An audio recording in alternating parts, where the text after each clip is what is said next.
कभी सोचा है इस अनंत ब्रह्मांड की शुरुआत आखिर कैसे हुई? कहाँ से आया ये विशाल आकाश, ये तारे, ये ग्रह, ये जीवन और हम सब?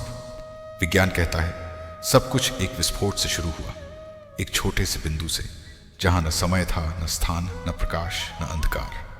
और फिर हुआ एक अद्भुत धमाका, बिग बैंग। उस बिंदु से निकली ऊर्जा फैलती चली गई और इसी से बना ये पूरा ब्रह्मांड। लेकिन जरा सोचो, जब इंसान ने टेलीस्कोप तक नहीं बनाया था, जब विज्ञान शब्द का भी अस्तित्व नहीं था, तब हजारों साल पहले हमारे वेदों ने ये बात पहले ही लिख दी थी। ऋग्वेद में कहा गया है, हिरण्यगर्भः संवर्तताग्रे, यानी शुरुआत में केवल एक सुनहरा अंड था, वही ब्रह्मांड का स्रोत था। अब सोचो, क्या ये सिर्फ कोई काव्य कल्पना थी या फिर वो गहरा सत्य जिसे आज का विज्ञान खोज खोज कर फिर वही कह रहा है?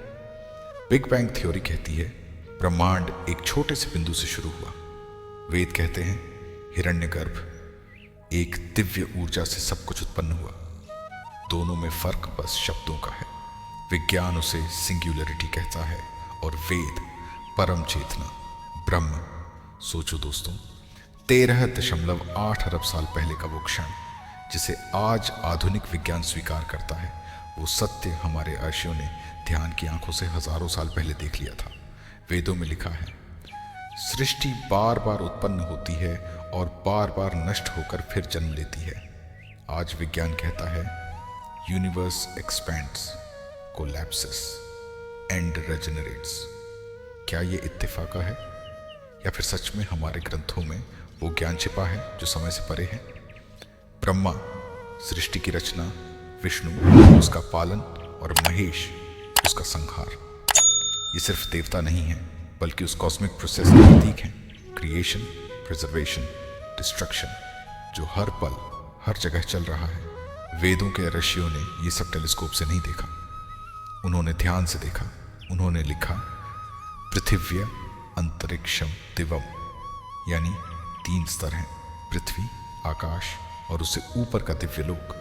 आज का विज्ञान कहता है 3 डायमेंशंस के परे भी अनेक डायमेंशंस हैं, parallel universes, higher planes of reality. ठीक वही जिसे हमारे शास्त्र लोक कहते हैं। विज्ञान खोजता है, वेद अनुभव करते हैं। दोनों का लक्ष्य एक ही है, सत्य की प्राप्ति। वेद कहते हैं सत्यम ज्ञानम अनंतम ब्रह्म, यानी ब्रह्म अनंत है और ज्ञान ही उसका स्वरूप है। आज विज्ञान कहता है यूनिवर्स एवर एक्सपेंडिंग है। बस फर्क इतना है कि विज्ञान इसे गणना से समझता है, वेद इसे ध्यान से महसूस करता है। लेकिन असली बात यह है, ये सिर्फ ब्रह्मांड की कहानी नहीं है, ये हमारे भीतर की कहानी है।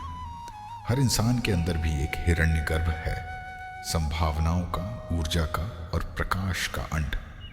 जब तुम अपने भीतर के अंधकार को तोड़ते हो, जब तुम अपनी सीमाओं से ऊपर उठते हो, तो तुम्हारे भीतर भी होता है एक विस्फोट, एक बिग बैंग ऑफ कॉन्शियसनेस।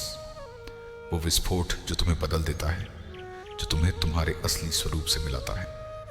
विज्ञान कहता है एवरीथिंग केम फ्रॉम नथिंग, पर वेद कहते हैं वो शून्य ही सब कुछ है, वो नथिंग ही एवरीथिंग है।